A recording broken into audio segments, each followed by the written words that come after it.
Hello friends, welcome to my YouTube channel Saraswati commerce academy. तो आज हम करने वाले हैं क्लास 12 की इकोनॉमिक्स का। आज हम करेंगे चैप्टर नंबर 5 डिस्कस। ठीक है, ये हमारा पहला वीडियो सेशन है और हम इसी तरीके से आगे इसको 2-3 वीडियो सेशन में जो है इस चैप्टर को वाइंड अप कर देंगे।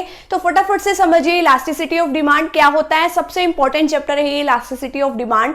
अगर आपने लॉ ऑफ डिमांड समझा है, ठीक है, थ्योरी ऑफ डिमांड वाला चैप्टर समझा है, तो आपको ये चैप्टर फटाफट से समझ में आ जाएगा। तो चलिए अब स्टार्ट करते हैं। इलास्टिसिटी ऑफ डिमांड क्या होता है। अब आपको पता है कि मैंने आपको बताया था उसमें लॉ ऑफ डिमांड वाले चैप्टर में कि जब भी किसी भी गुड्स के प्राइसेस जो है वो बढ़ते हैं तो क्वांटिटी डिमांडेड क्या है, यानी कि जब भी हम कोई गुड्स खरीदने जाते हैं तो हम क्या देख के खरीदते हैं कि इसके प्राइस कम है या नहीं है।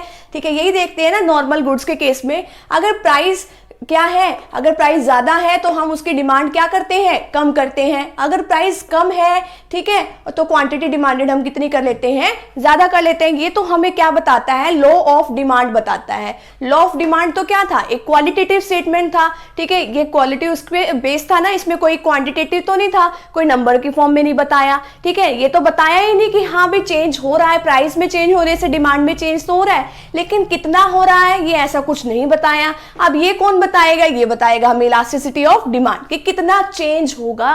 ठीक है, ये क्या है, एक क्वांटिटेटिव स्टेटमेंट है। ठीक है, डिमांड में कितना चेंज होगा। अब आगे देखो इलास्टिसिटी ऑफ डिमांड का क्या मतलब है। इलास्टिसिटी ऑफ डिमांड का मतलब है कि डिमांड में कितने परसेंट चेंज आएगा किसी भी और फैक्टर में चेंज होने से। ठीक है, तो कितना परसेंट चेंज आ रहा है। ठीक है, तो ये हमें इसमें बताया जाएगा इलास्टिसिटी ऑफ डिमांड में। It refers to a percentage change in demand.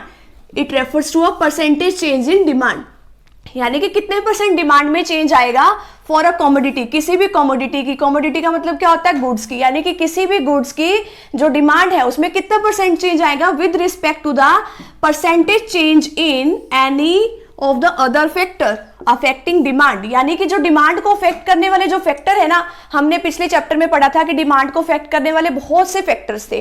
ठीक है, कि जो गुड्स का प्राइस है वो, ठीक है, और भी उसके जो टेस्ट प्रेफरेंसेस हैं, प्राइस ऑफ रिलेटेड गुड्स हैं, एक्सपेक्टेशन है, पॉपुलेशन है, ये सारे फैक्टर्स हैं। ठीक है, तो अब इसमें क्या बताया गया है कि अगर हमारी जो कमोडिटी है उसकी जो डिमांड है उसमें कितना परसेंट चेंज आएगा, किसकी वजह से, किसी भी और फैक्टर में चेंज आने की वजह से।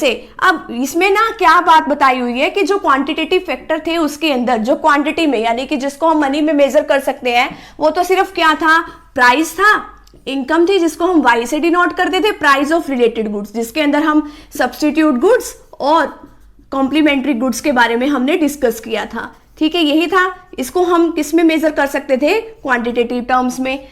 तो अब इसी के बेस पे क्या बना, ये elasticity of demand. Elasticity of demand में प्राइस इलास्टिसिटी ऑफ डिमांड, यानी कि प्राइस की वजह से डिमांड में कितना चेंज आएगा। ठीक है, अब आगे क्या है, इनकम इलास्टिसिटी ऑफ डिमांड की, इनकम में चेंज आने से डिमांड में कितना परसेंट चेंज आएगा। क्रॉस इलास्टिसिटी ऑफ डिमांड की, जो सब्स्टिट्यूट और कॉम्प्लीमेंट्री गुड्स में चेंज होने की वजह से कितना चेंज आएगा।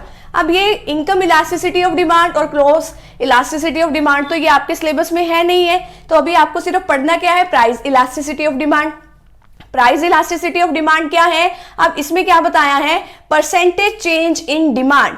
क्या बताया है, इसका ये फॉर्मूला है, percentage change in demand divided by percentage change in price. यानी कि प्राइस में चेंज होने की वजह से जितना परसेंट उसमें चेंज आ रहा है प्राइस में, तो डिमांड में कितना परसेंट चेंज आएगा, वो आपका प्राइस इलास्टिसिटी ऑफ डिमांड में बताया जाता है। ठीक है, तो यहाँ पे तो ये वाला जो टॉपिक है यहीं पे कंप्लीट है। तो फटाफट से अभी आप इतने का स्क्रीनशॉट ले लीजिए।